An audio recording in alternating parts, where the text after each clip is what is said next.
Welcome back to the Deep Dive. We always get tons of questions about turning a single book idea into a whole series, so today we're diving into that. Yeah, sounds fun. We're checking out this guide, How to Turn Your Book Idea into a Viral Series by Mohlala Media Publications. Oh, yeah, I've seen that one. It's got tips for everyone, whether you've written a bunch of books or just starting out. So get ready, because we're going to unlock those secrets to literary success. Okay, so first things first, right? Yeah. Book series, they're interesting because they're good for readers and authors both. Readers get more stories with characters and worlds that they already love. Right. And as an author, you get to build up this fan base. Yes, exactly. You get way more exposure, and your sales can really grow over time, especially if you have a few books out. And it's not just the authors. Publishers really like them too. They get consistent content. They get the sustained interest. It's like that snowball effect. Each book kind of builds on the one before it. Yeah, definitely. But before we get ahead of ourselves, how do we even pick the right genre for a series that could go viral? Okay, so not every genre is going to work as a multi-book saga, right? Okay, yeah, I get that. This guide has a few that do really well in today's market. Okay, so what are they talking about? YA is a big one. It gets at those universal themes, growing up, relationships, finding your place, all that. So you're saying no matter how old we are, we can connect with those coming-of-age stories. Yeah, and it makes sense that people want to keep reading to see how the characters grow over multiple books. I can definitely see that. Yeah. What about fantasy and science fiction? Do they have that same potential to, go viral? Oh, totally. I mean, think about it. In those genres, you can create whole worlds. It's perfect for escapism. Yeah. And those stories can stretch out over lots of books. Yeah, the world building alone could keep a series going. For sure. Okay, now what about thriller and mystery? Do those have the same kind of draw? No doubt. Those series, they thrive on those crazy plot twists. The stakes get higher and higher. And of course, you can't forget those cliffhangers. Exactly. It's like a puzzle spread out over a bunch of books, and you just gotta know what happens. Oh, man.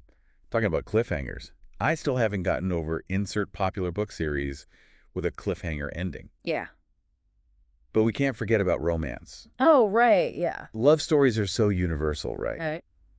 Series in that genre often give you the chance to see the characters' relationships change over time.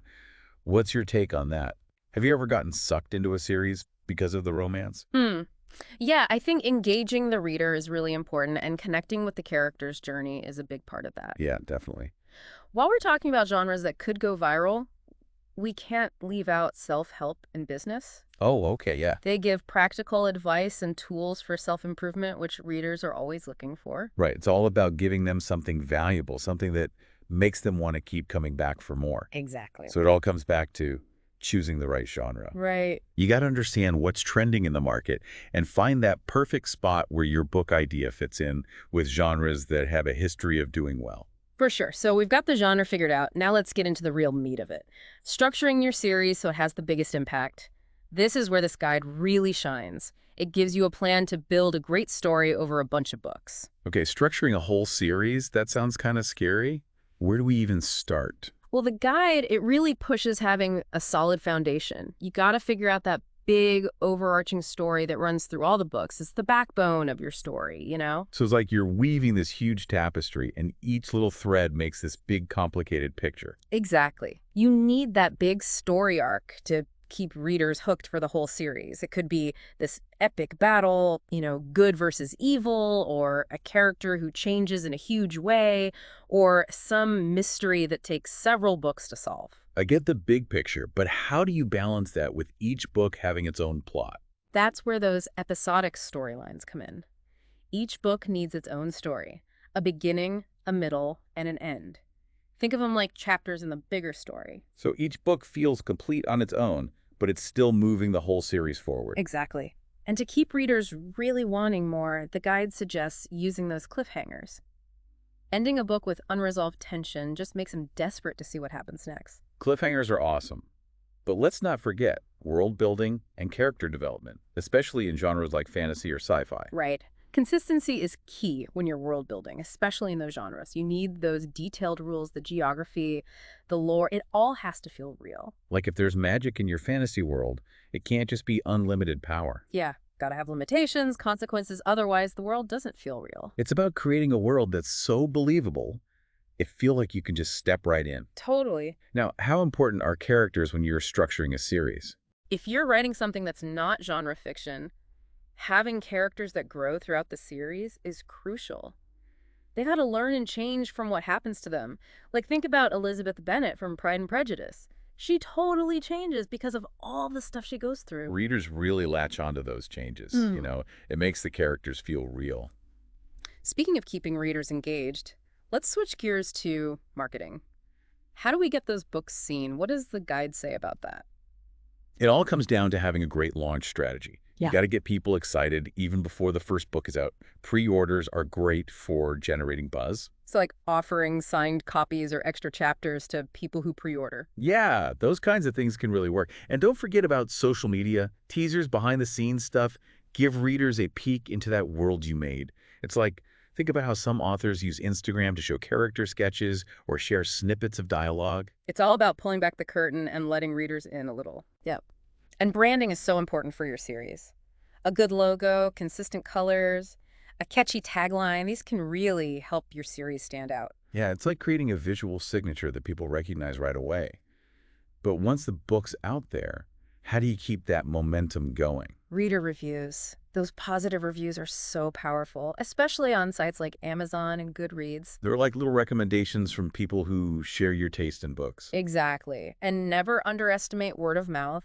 Encourage readers to tell their friends and make spaces where they can talk about your books, book clubs, online forums, stuff like that. It's like a big virtual book club. For sure. So once you've got a series going, how do you keep those readers coming back for more? Consistency.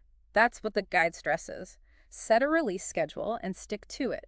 Quarterly, every 6 months, yearly, whatever works for you. It's like a train running on time. Readers know when to expect the next part of the journey. Exactly. And talking to your readers directly can make a big difference. Respond to their comments, answer their questions. Shows you care. It's about making readers feel like they're a part of the process. Right. As a series gets more popular, think about stuff like audiobooks or even merchandise. Those things can broaden your reach. It's all about creating a whole experience around the books. Totally. It helps you stay organized, too. Makes sense. It's like, readers know what to expect. Yeah. But how else can authors connect with their readers, aside from just putting books out regularly? Talking to them directly can really make a difference. Answering their questions, responding to their comments, it shows you're listening. Like a two-way conversation, instead of just talking at them. Right. And once the series gets going, you might want to think about things like audiobooks. Oh, yeah. Good point. It's a good way to reach people who like listening to their books. For sure. And you could even think about merchandise, character-themed stuff, maybe special edition covers, things like that. It's a nice way to give back to your fans. That's like building a whole world around the books, not just the story itself. Exactly. Yeah. But at the end of the day, a series lives or dies by its stories. Right, of course. What's the guide's final advice for people who want to write a series? Yeah, that's what I'm wondering. It says don't lose sight of your own vision. Write what you're passionate about, Those stories that just keep you up at night thinking about them, that passion, it'll show, and readers will connect with it.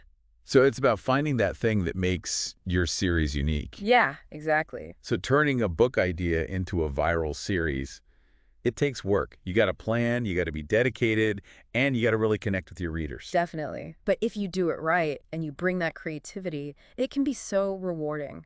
And the biggest thing is just to start. This deep dive has given you the map. Now grab a pen and paper or open up that laptop and start writing. What stories are waiting to be told? What worlds are you going to build? We want to see what you come up with. Happy writing, everyone.